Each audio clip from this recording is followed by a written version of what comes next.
Can laughter be a prescription for depression? Well, don't laugh, because research actually shows this to be true. And joining us today is professional stand-up comedian and mental health counselor Michael Panzeca. He's here to discuss how he uses comedy and youth counseling. Good to see you again, my friend. It's good to be here. How you guys doing? Welcome. Thank you. I'm waiting for the DNA results. I really am. This was not purposeful. This was not planned at all. Maybe this and this were planned, but not the shirts. I don't That's know. for sure. Your parents have definitely got some explaining to do, but so good to see you. Yeah. Good to be here. Yeah. So, you're a comedian. You're also a mental health counselor. Correct. Okay. I just gotta ask There's you. no you know- punchline in that. That's just what it is. No, I but- lied. I just wanted to meet Miranda. But you know the whole so- saying, when, you know, Sorry, I had to say that. you know, I'm I've been sure wanting to say there that have all been day. times when you said something to somebody and they're like, "What do you think you're a comedian?" Yeah. And then your response is, "Yeah, I am." Yeah. So, I actually like that one. I do get that all the He time. just cracks himself up. I do. over I here. do. Someone But who's clearly not a comedian. I'm Just not a kidding. comedian. You It's make me hard, laugh isn't all it? the Yeah. time. But you're also a mental health counselor. Right. I've been doing that. What came for first, the chicken or the egg? Counseling. Okay. As I'm a going to teen- try and do this today all day. Yeah. So. Yeah. You want to go into that? a No, little bit? that's okay. Go ahead. Yeah, go ahead. As a teenager, I had some of my own stuff, my own issues, and got counseling as a teenager, got some help, and became a counselor. That was 38 years ago. During that time, I got into the arts with improv training and acting and a lot of other stuff. I was always interested in that. And then at some point in my life, I decided to get into stand-up comedy. Got into stand-up comedy, and I was always using the arts in my counseling with people and helping people, because I've just found it to be healing, and it keeps people engaged, and it's not just the typical talk therapy, you actually experiential. And So let me just take a step. Yeah. So when you got into comedy, was there any reason why you went towards that route? Yeah. Well, I remember in 7th grade, I know we only don't have a lot of time, but in 7th grade, my teacher told me I should be in a play. And I was in a play called 'Twas the Night Before Christmas, and I was miming the part of the father who was watching Santa Claus put the presents out. And I had one line, and my line was to laugh. That was it. So the girls are reading, they go, and I laughed when I saw him, and I couldn't get the laugh to come. And then when it did, it sounded like a psychotic, crazy laugh, and the audience laughed for like 30 seconds.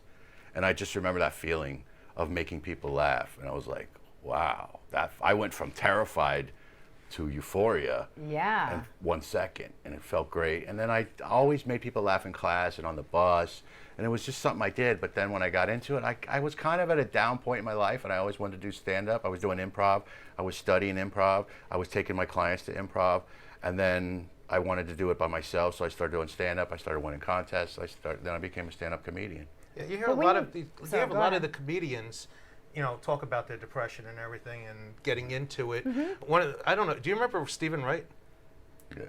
Stephen Wright. I mean, he had to be the most depressive. Yes. Or he had the very monotone Yeah. kind of voice. So, but and- what is? I mean, did that drive you at all towards trying to help out and helping other people out with the comedy? Well, it just kind of naturally. I remember at one point in my counseling thing, the comedy thing was getting bigger, and I was still doing counseling.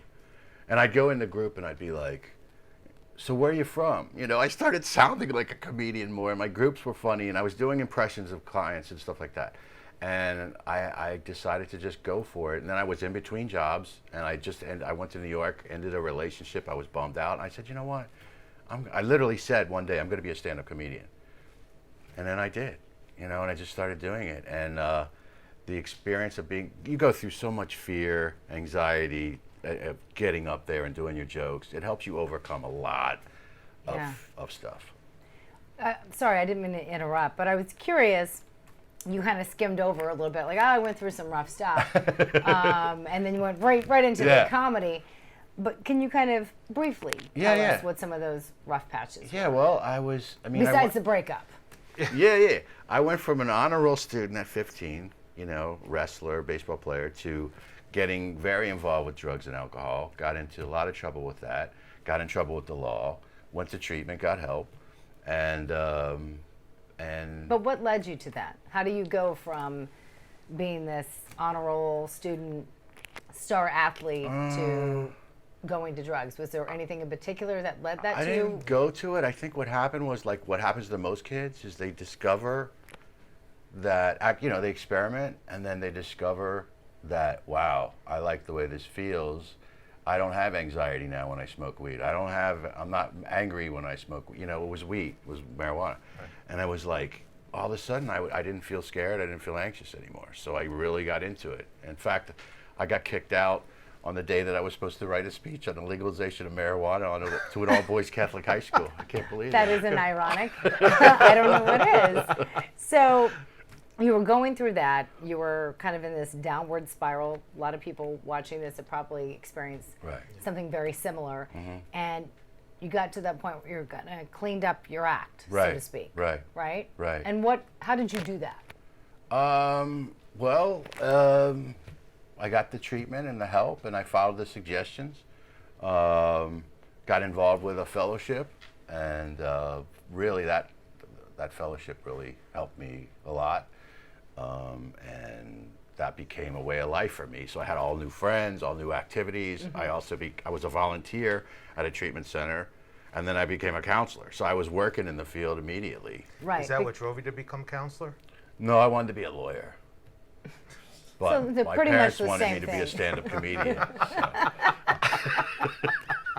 So I really wanted to be a doctor, but my parents wanted me to be a stand-up comedian. So no, I was always interested in psychology. And as a little kid, I will tell you, there was some mental health issues in my family, and I was always trying to figure it out. I literally have journals from when I was 9 years old of notes I was writing about my family, trying to figure out what was wrong with them. So I was always fascinated with psychology, trying to figure things out and try to help people. Maybe you can help us with this one. No, Yeah. I'm just kidding. So you were going through that. You get treatment. You decide to do what Alan always brings up all the time is that once you've had that kind of experience, you naturally want to help others, Right. which is what you did. Right. And then somehow you decide, I think I'm going to do this comedy thing. Well, not using and staying clean and all that wasn't enough. I wanted more. So I got involved with an arts organization, and we started an arts organization doing plays for kids about drugs and alcohol, illiteracy, domestic violence, aging, gangs, racism, everything. And we started writing and directing and producing plays for kids to teach. I remember we had a haunted crack house one time. Like we would come up with all these things for creative stuff to help kids. So I was using the arts. Then I got into some plays like Tony and Maria's Wedding, and I never was even trying. It was just happening. My friend would be like, "Oh, you should try this." Like, okay, next thing you know, I'm doing that. And then the studying improv helped me. Improvisation really helped. And then I kind of got tired of other people telling me what they thought was funny, and I decided to do stand-up on my own. And then that became a career as well. And did you find that doing the stand-up actually helped you with your Yes. mental health? It helped me with fear. I mean, I was bullied a lot on the playground. I mean, I probably should have brought that up. It's just weird when I even say it today. I'm like, people don't believe that when they look at me like, you got bullied? Well, I started school early. I was the youngest, and I was the littlest. And I would say things like about how I felt. And I think it made other kids uncomfortable that I was so aware of my feelings, whatever. But so I... what was the question again? You were bullied. Yeah. And go ahead. Well, I was just asking how your stand-up how it helped me. with your- Okay, so because of that fear that I used to experience and that terror, now I'm going on stage in front of a group of people who are going to judge me, and get over and not be afraid. Yeah. The low self-esteem, that little guy on your shoulder that tells you you're not Yep. good enough. That guy that's constantly there. I not only have mine, I have yours. But he's You think really you guys loud share right one? now. I think, really, let's be honest. But the guy that says you're not good enough, you're not this, you're not Yeah. that, and he's there. And then I get on stage, and the audience starts laughing, and he goes away. Yeah. So the validation from that, and the dopamine, the oxytocin, you the get a rush from it. serotonin, and Now then there's a psychologist coming out right Yeah. there, Yeah. right there, and he just says all that. But I can so relate to that Mm-hmm. because I was bullied as a kid. Kind of was very quiet. I was very shy, and then I had a very similar experience where I did a speech, and I practiced and practiced and practiced because I was terrified, and then I forgot the speech, and it was time for me to do it, and I was either gonna fail, or I just went up there and I just memorized it. And that changed my whole life. When people say, "Oh, you're on TV all the time, you must be so comfortable," and I said, "Actually, it's because I had horrible stage fright." right. So I get what you're Right. saying. Yeah. For sure. I still get nervous, but now you just you overcome it. And I teach too. I teach at the Improv, and I watch my students who are going up for the first time how scared they are. I remember how scared I was. If not as scared, but I still get Improv's scared. scary. Huh? Which actually we're going to be talking to one of your students in a Yes. little bit. Yeah. A couple Yeah, seconds. I'm Yeah. so excited to hear about Yeah. this because this whole idea of laughter being, the best Medicine. medicine. I've had people say that to me, like, how do you laugh about the stuff that's happened in your life? And I'm like, well, it's either that or cry. They're very close to. They're very close. They're both catharsis. They're very close to each other. Laughter and crying, and comedy comes from pain. Yeah. And if you can convert that to something funny, I mean, you've got it licked, I mean, and you've said that before because we've interviewed you before. Easy for me to say. Maybe I should switch careers. Interviewed you before, and you've said that a lot of comics, they've been through pretty hard times, Right. and that's what leads them to comedy. That it's not just something specific to you. Right. And even the Yeah. audience watching, think about everything that's been funny on TV, starting with the Three Stooges. Right. Pain, and then the sitcoms. Embarrassment, difficult situations, uncomfortability. Yeah. That gets to an extreme, people laugh, and they get okay with it. It's always coming from pain. Yeah. Seems like to me. Well, we're going to talk more about the benefits of laughter and how you're using it to help people coming up a little later. And as Alan mentioned, we're going to be meeting one of your students who said it definitely benefited him. So we'll be right back. You're watching this edition of Real Convo.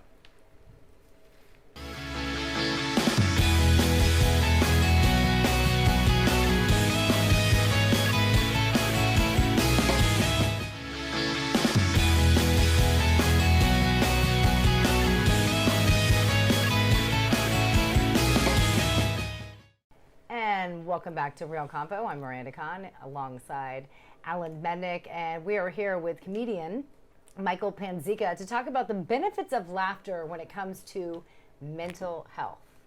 And there's so many benefits. I mean, I think now more than ever, especially with the way this year has been, I am looking for anything and everything that's going to make me laugh. Yeah.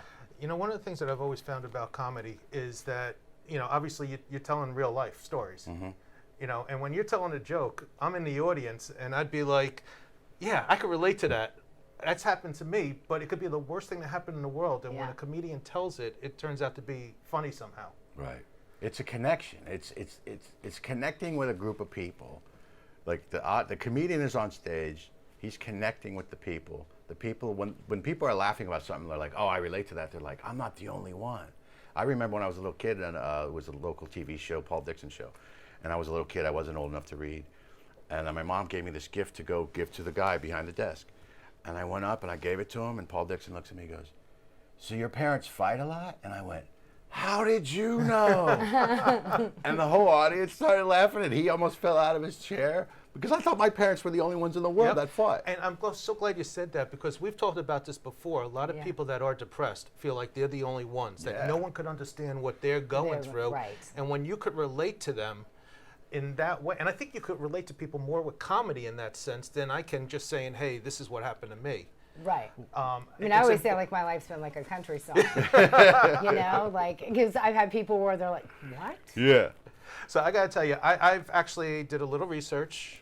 And I mean, good for you. Yeah, good for me. Good job. It's history with mental health and laughter.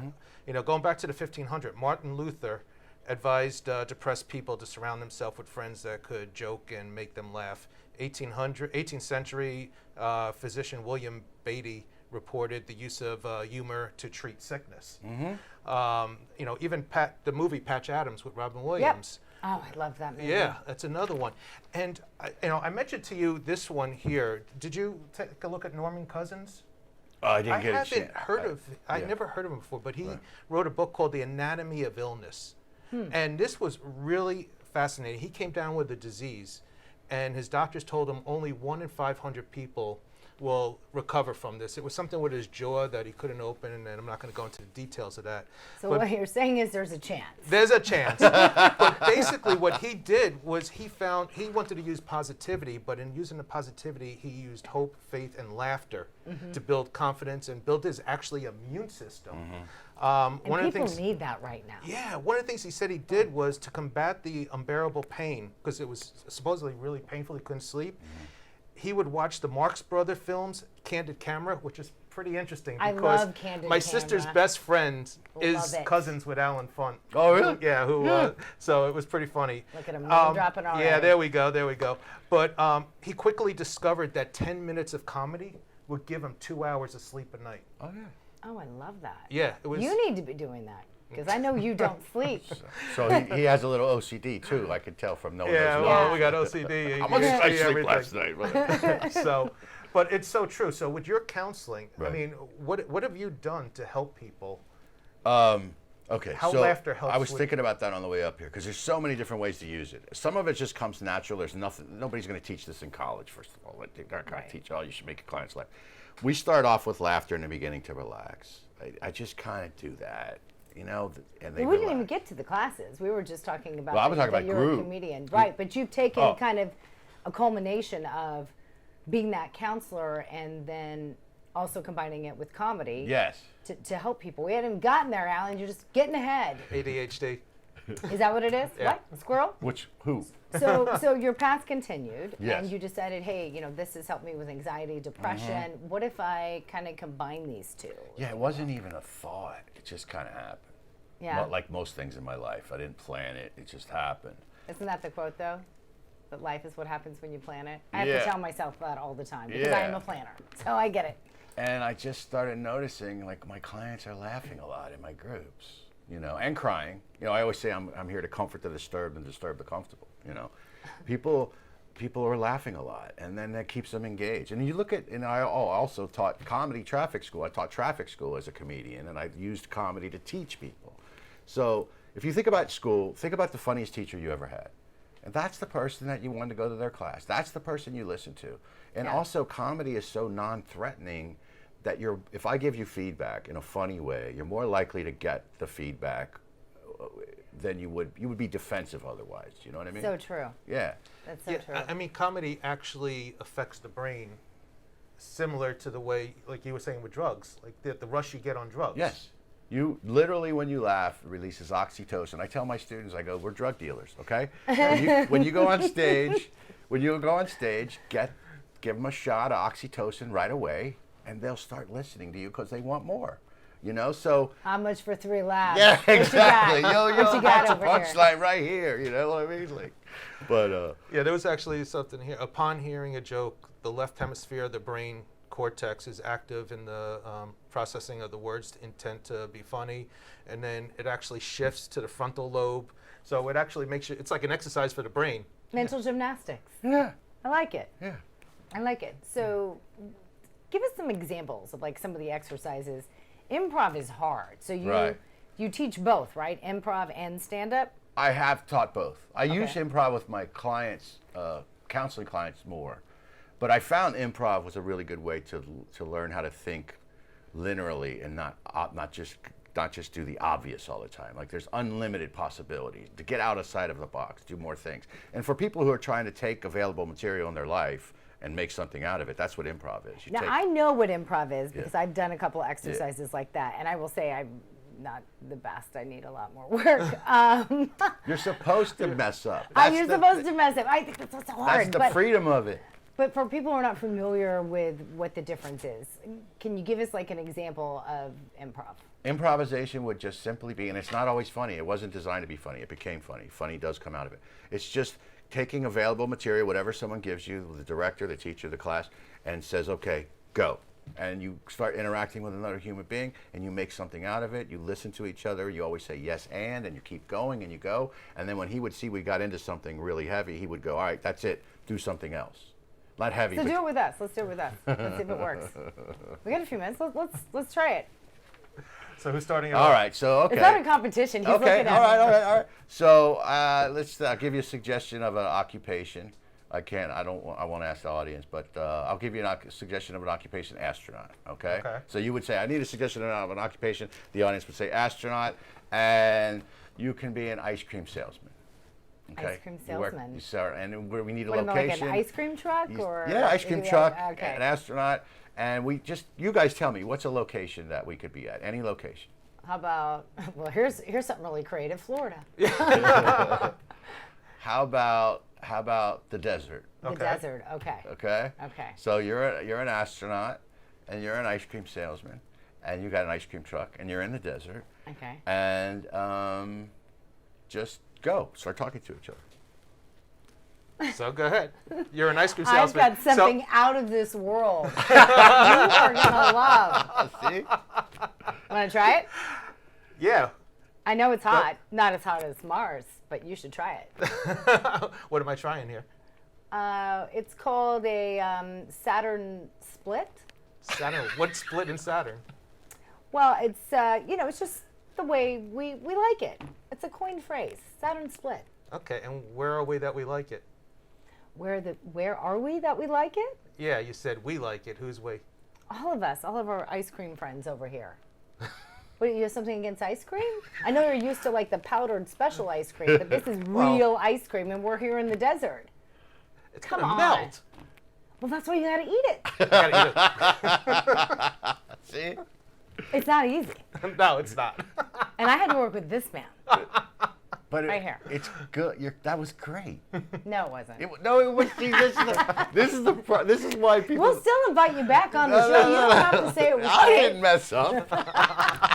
But you said you can't mess up. You can't mess up. That's one of the rules. Freedom to waste. You got to be willing to play the game and willing to fail.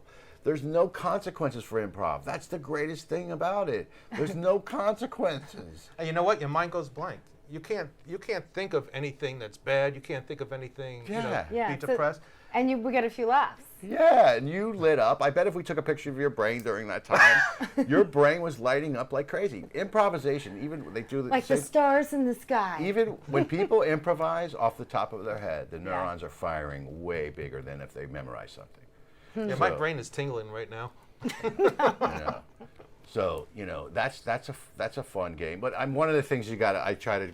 It seems like whenever you get a group of people together, whenever you do improv, it always goes blue immediately. Well, I And mean, we try not to do that. my son, who was actually here today, he forces me sometimes to watch these, these rap going back and forth. Oh, the compliment rap? Yeah, whatever it The is. compliment ones? And 'Cause it's- those are great. Oh, it's incredible in the Yeah. way they think as fast as they do. It's very but good for the brain. Again, they're basically, saying bad things about each other, but it's funny.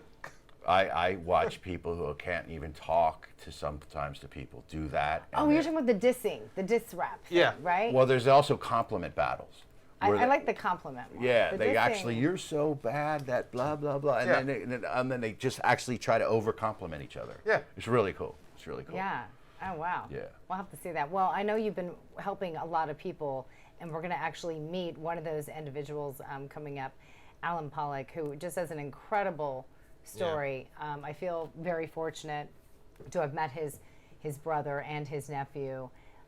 Really compelling story. And I think people need this. I mean, right now people are bored with television, right? There's been a whole lot of new stuff coming out. So this is great for people. Maybe we can do some of these exercises, with the kids now that they're basically canceling some of these holidays, right? The kids are trying to go out and get about. So Michael Panzeca, stick around. We're going to meet Alan Pollock coming up right after the break. You're watching RealConvo.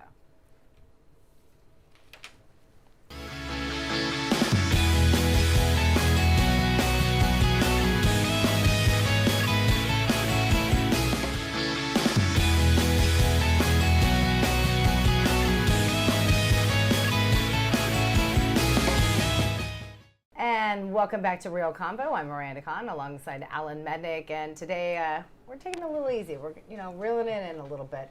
Little Kind of laughter. Sharing a little laughter right here. We need that. We could all use that right now. And helping us do that, again, is Michael Panzeca. We're also joined by Alan Pollock, who happened to be one of your students, and you're going to share your experience.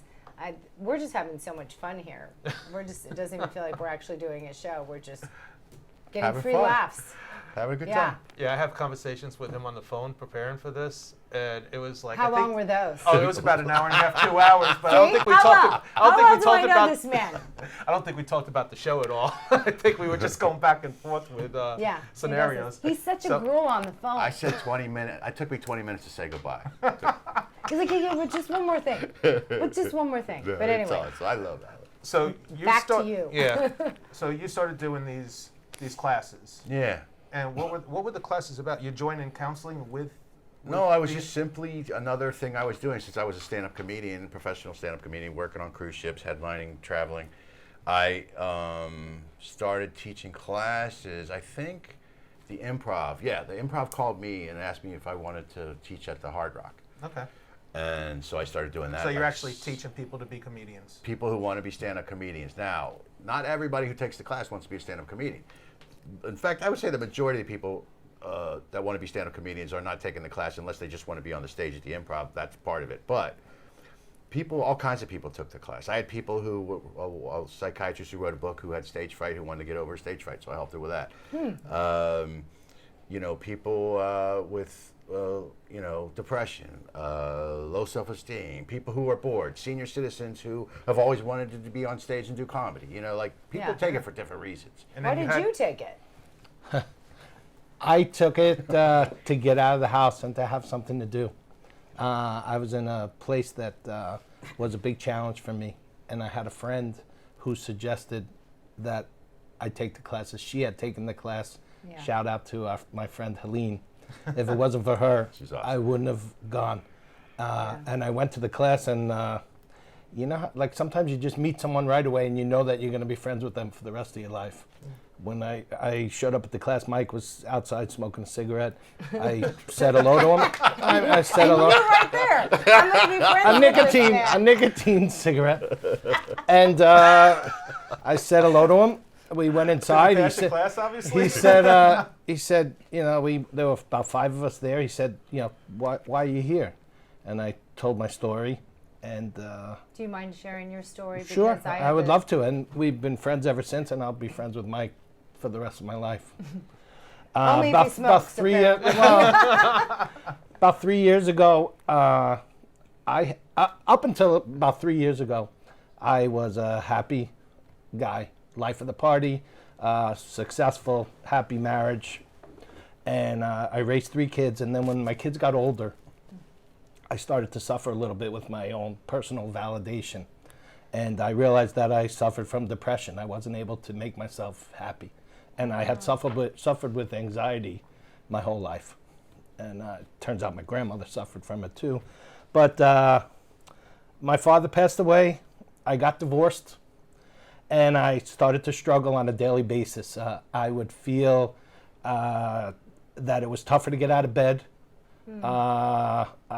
I presented my depression with sleeping and eating, and those are the only 2 things that gave me any enjoyment. I remember just saying to my therapist that I'm joyless. And if things weren't bad enough, then I come to a show about laughter. It's and fine. No, but that's okay. It's fine, Alan. it just goes to show you, though, that what happened on February 14th, 2018, it might not hit me every day, but it's something that will never leave my family. Like, it never leaves. Yeah, It just and, showed up. I'm of us. so honored So, to have met some yes. of your family. So that day, my niece was killed at Marjorie Stoneman Douglas, along with 16 other victims, and my life with my family changed forever. And if I couldn't get out of bed before, I couldn't get out of bed, literally couldn't get out of bed, and not to put a whole damper on the show, but I would tell you that not even to go to the bathroom, I didn't get out of bed. Number 2, I did. Number 1, I didn't. Thank God.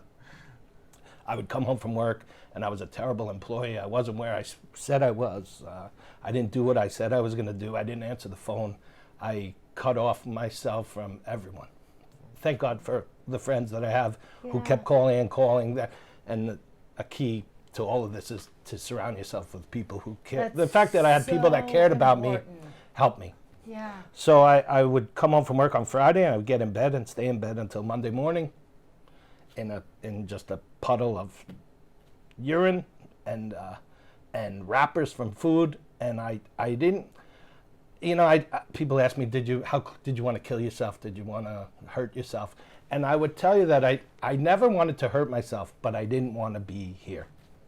Yeah. And that's what got me committed the first time to inpatient, because when you say something like that, these days the reaction is we got to take care of this guy. So I never wanted to kill myself. I said I wanted to be like in the bottom of a pool, like SpongeBob, living by myself, not hearing anything. I didn't want to hurt myself, but I didn't want to be here. I had no reason to get out of bed. It was the people say you have to hit bottom. I don't know that it was bottom. I hope it was, but I wouldn't want to see what bottom was if this wasn't bottom. But Helene, I started going to some 12-step meetings just to get out of the house, to force myself to get out of the house. And she suggested I go to the class. I showed up at the class, and I remember it was 7 to 10 on Thursday night. And during those 3 hours, I felt good. I felt happy. I laughed. Yeah. Michael told me stories. Go ahead. I'm sorry. No, I was just going to ask you, was there a reason why Helene recommended? She had taken the Did class, and she knew me. So she said, why don't you try this class? And people who've not, like, I was the guy who said, like, my whole life I heard, you should be a comedian. That was my gift. My gift was making people laugh. I grew up in a big Jewish family. I remember sitting around listening to my grandparents tell stories and smoke cigarettes and drink coffee. And I That's sat where the right cigarette there. connection I knew there was something. Other kids were out playing. For me to hear my father tell a story was the greatest. And I became, I think, good at telling stories. I don't know a joke, but a situation will happen and I'll tell a story, and I've made people laugh my whole life. Yeah. So Helene said, why not? She knew how I was doing, how poorly I was doing. She said, take the class. So I went to the class, and from those 3 hours, I told my story, and it was just quiet. People coming to laugh for the show, and I tell the story, and Michael was like, dude, you put the air brakes on this class. What do we do now? Did you know the story? He didn't know anything. I didn't know why he was there. He didn't know anything, and then I started talking about the shooting and what's happened since then. So the class then. And I do want to say on behalf of all of us, I'm sorry for your loss. Thank you. People have been great. It was a horrible experience, obviously, but to see the good that's come from it, I guess, in terms of school safety and the things that my nephews are doing and the family's doing, we'll always remember Meadow. The playground in Coral Springs is great. I don't know if everyone's got to see it yet, but change our lives. Coral Springs, Florida. Yeah. So you take this class. I go to the class, and I start to write down funny things about my life.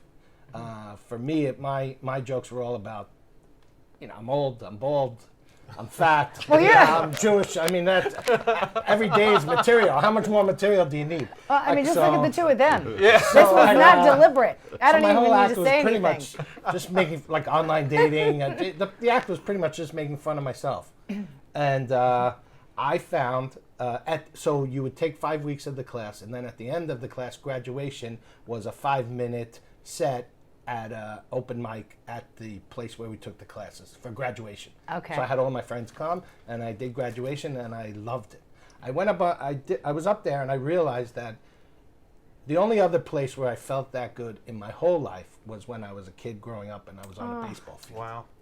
Because when I was on a baseball field, I wasn't this fat, quiet kid. I was good, and I loved it, and I was comfortable. And when I was up on the stage, I felt the way I wanted to feel. I loved it. And people laughed. And then after the show, people came up to me and said, that's so funny because I do Tinder too. And, I relate to what you said. And the whole audience, let's face it, they were my demographic. I stacked the house. So everyone related to what I said.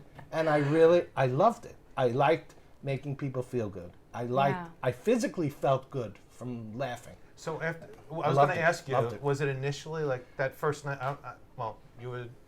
I don't know if it was a funny night that first night, but after that. It's funny because with me, He was a natural. I'm a nervous wreck till I got there 2 hours before the show. I do that's a joke. I got here today an hour and a half before. Yeah. I'm a nervous wreck, but the second I go up on the stage, it's really like I've been doing it my whole life. People who are in comedy, within a year, I did 15 minutes for 200 people, and I've talked to people who said that it's years before they could even think of doing 15 minutes. Yeah. So my issues and my anxiety starts when I come off the stage.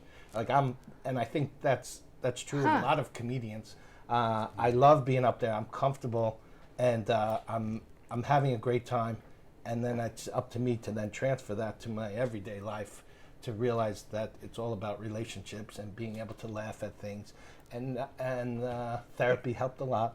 And I learned that the depression is not something that's going to go away. Right. It's something that you just have to learn to deal with. So I can go up there. I could have fun for 3 hours. It doesn't mean I'm a bad person if I forget that I'm depressed for a couple hours. Right. So and then so Mike then. And it's getting those endorphins going, doing the things. It really is. I don't know the chemical stuff, but I'm sure it has something to do with in it. a natural way. And I'm not saying yeah, I'm going to get that's into interesting. medication. Yeah, definitely. But it was fun. So and then Mike has been nice enough to let me perform in his shows. Yeah. So I've done it maybe Does 10 he get more 10 laughs times. than you? He's pretty Never. good. Never. We're going to talk more He's about it. We pretty have to go to natural. a commercial break. So we're going to talk more about this coming up. Michael's work with youth, combining comedy with substance abuse, mental health. This is all fascinating. So stick around. We'll be right back. You're watching RealConvo.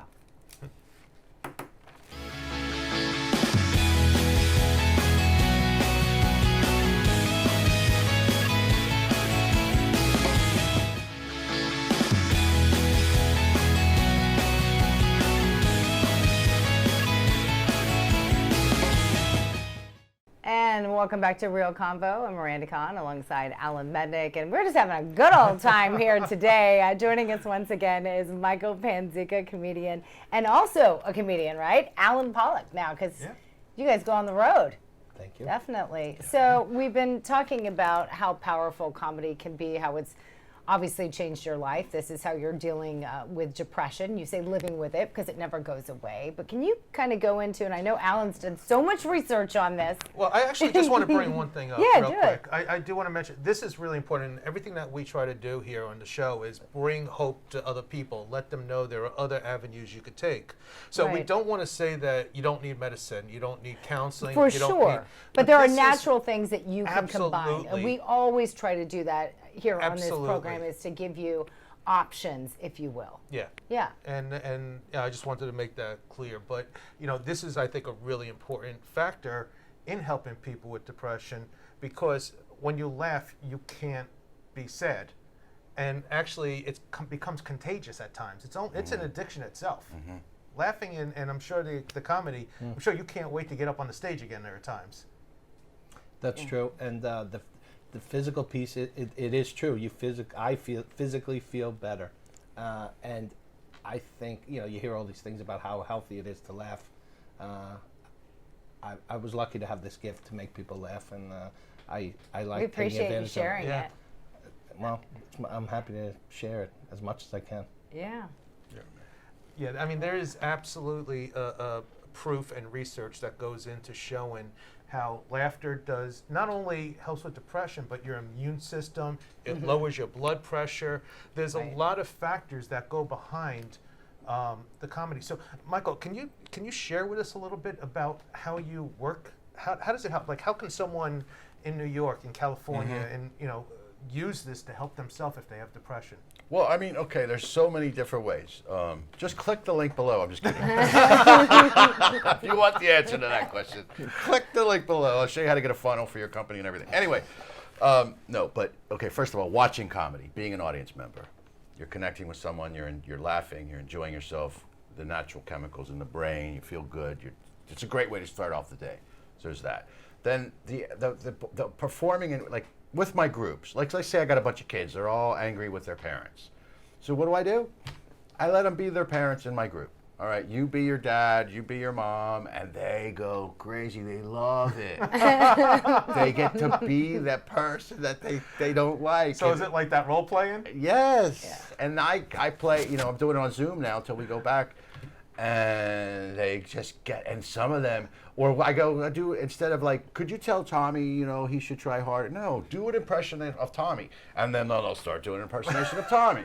And it's so brilliant and awesome. And they're having fun. And now Tommy's laughing at himself. Yeah. He's getting feedback. He's laughing at himself. He's not taking it so seriously. He's not defensive. His ego goes down. His connection to the group goes up. He also knows that now people see him and know him because they're doing such a good impression. They're like, wow, you guys are really paying attention to me. There's so many different reasons. A lot of it has to do with connection with other people. Yeah. I bet Alan can do a really good impression of you. Okay, a little bit. Can we see it? Can you do that? Are you good with impressions, or did I just totally put you on the spot? You put me on the spot a little bit, but You do improv. yeah. Give me a pool cue and a pool table, and I can imitate Mike shooting pool. That's for sure. That's for sure. Or a cigarette. Cigarette. Yeah. Don't encourage him to. No, I know. Yeah. But anyway, you were saying But that. it's when I take clients that when I get them, I actually have my clients do stand up in group, and I'll say, I can say, have you ever thought about doing stand up? And they'll go, yeah, I kind of thought about it. And I'll help them write a 3-minute routine, and they do it in a group. And it's just like, we're always talking about problems in group. But when you can get up there and make your peers laugh about stuff that's bothering you and hurting you, and then they can laugh about it too, it feels like it makes it go away for a little while. And I agree with what Alan said too about depression doesn't go away. And I'm not always about like laugh everything off. I'm also a very serious clinician and therapist. I also believe in crying and really leaning into the feelings. Yeah. I don't Right. think we should use it to avoid. I think we need So it's not both. something to deflect. No, yeah, it's necessarily. both. Yeah. It's not a solution. It's another tool or skill like that gets deal you- with it. Yeah, to deal Right. with it. And when you do shows, you're getting validation from people, and comedy's good. But just like everything else that I do, it's not the only thing. Right. It's just one of many things that you can do. Yeah, I'm just thinking right now. I remember when I was like 13 years old, and my father and my stepmom went to a comedy show. They went to see Bill Cosby, and they come home and they just start saying, Bill Cosby had this one skit where This is not the one where he gives some people something to drink. No, right? no, the kids are in That's the back not funny. seat and they're going crazy, and all of a sudden you're going and you're trying to hit the kids, and all of a sudden they disappear and all that stuff. But he was talking about like brain damage, and when my father came home, he's like, he described you to a T. You brain damage. It was like going on this whole thing. So that became the whole skit at at okay, home. yeah. So it was like almost a stand-up routine that he had with it. But again, people relate to it. So when you're talking about stories, you're talking about so when you got up on stage, what was your skit? You had to write your own skit, or I wrote everything, and Can I you would give us practice just a it little up. sample? Well, the first joke that I ever told, Okay. I started the class, and there was a woman in the class named Brandon, and she's a veterinarian. Yeah. So she came in and she said that sorry she's late. There was a dog today that came in and had stomach bloat.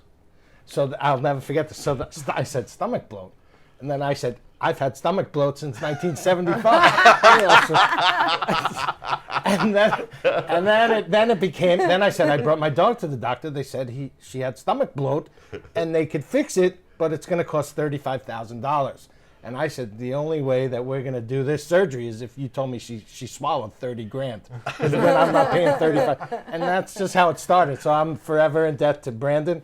That's my stomach bloat joke. But it was all about getting old and things hurting, and I liked the physical stuff and walking around on the stage, and it really like these days for me with material in terms of getting old and my body hurting every time I stand up, deciding how I should walk based on if my back hurts or my legs hurt. I had different styles of walking. Yeah. And then I said, well, I don't. So it was all, and I would wake up in the middle of the night and say it into my phone. So in the past, you talk about in the past, I would wake up in the middle of the night and then have anxiety and not be able to go back to sleep. But now I would wake up in the middle of the night, say what I was thinking into my phone, and then go back to sleep. And then I'll also say that in times of my biggest challenges, I would put my phone on YouTube and listen to the Honeymooners, because that was my show. My favorite show. And I would listen to the Honeymooners to put myself to sleep. So it's all about also developing coping skills to try and deal with it till you can move on. So I'm a Honeymooners guy. Yeah, and, I am too. Saved my Another life. reason why you guys bought. Saved my life. Yeah. Yeah. So do you Honeymooners saved set my any life. time aside every day to make sure you do some kind of comedy? When I was into it, I would go to like a Wawa near my house and sit with coffee and write and schedule writing. And then I was lucky that I had the kind of job where I could practice all day. So I didn't schedule it, but when I did, even I when did. you're not though, to doing have the some- class, But you it was still- like, for me, it was like going to the gym. Yeah, Yeah. So I'm told. I would go and I would write, and I really enjoyed the writing part. But Yeah. to sit and write, to forget about my stuff, and just think about making people laugh was a lot of fun. So the writing to me, I enjoyed almost as much as the actual performing.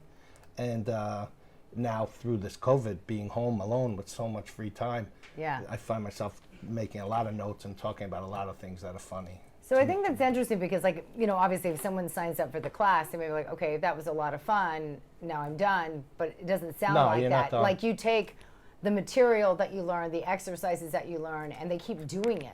And doing it almost like you would going to the gym. I'm told. Yeah. I'm told. You should try it. It's fun. Are you doing You might run out of material, though. Obviously, with the COVID, are you doing this on Zoom? The classes? Yeah. No, I'm actually teaching at the Improv. My new class starts September 29th at the Improv in West Palm Beach. I got a new class coming up. But for people, because there are people that are watching right now, they don't necessarily reside in Florida. So if they're interested in, I think that's what you were Right, getting But to, Alan. I do it on Zoom too. Yeah. Yeah, I did do it on Zoom when it first the pandemic. It's a good thing I first- have Miranda here. She clears up everything I say. I'm trying. When it first hit, it's a tough job. I did do It's a lot of classes work. online. I'm exhausted. I did do it online, and I can do it online. It can be done. So we can put that information on our website, Yeah. and people can Right. go, and if they'd like to do it, if they're not here, they're We got a new thing now. The Veterans Administration just came up with some money I'm gonna have vets come to my class love that. and with PTSD take my class and take the comedy class, and then we're gonna do a big show at the Improv for veterans. Oh, what I'd is love that? I don't know the dates yet, but I'll get them. Well, yeah, to you. definitely Yeah, let us definitely. know. We'd Yeah. love that. That Yeah. sounds like so much fun. You're going to sign up for a class. I'm absolutely signing up for it. I know you will. He's like one of those, like anything, like you'll sign up for any plan. I want that. I do want to ask you, but you are doing the Zoom for the counseling with For the kids. the adults, I go in, PHP, IOP, I go in, Principals Recovery Center. I go in and do groups with them on Tuesdays and Thursdays, and Mondays and Saturdays I'm doing Zoom with the kids. We're going to go back on the 28th and do it in person. Okay. And if you want to check you out, you actually have a stand-up guy right now that you're doing on Facebook, right? A stand-up guy? Yeah, with Al. Oh, my podcast. Yeah, your podcast. Yeah. Why Oh don't yeah, you just throw out your podcast Stand real Up quick. Guy Radio. Maybe I would be more famous if I was better at promoting myself. What did I do again? But Stand Up Guy Radio with me and Al Romero every Friday night at 8:30. We have a podcast about stand-up comedy and classes and stuff. All right. And we will put that on our website. Absolutely. Which is www.real-convo.com. Did I get it out right? You did. Okay. You did. You all did. Thank you very much. Thank you, Alan. Thank you, My Michael. pleasure. Thank you, My Alan. pleasure. Thank you. This was not planned, I swear. And that Yeah, was you got two Allens, two purple shirts. Yeah. Mm-hmm. And that will do it for this edition of Real Combo. Thank you so much for watching.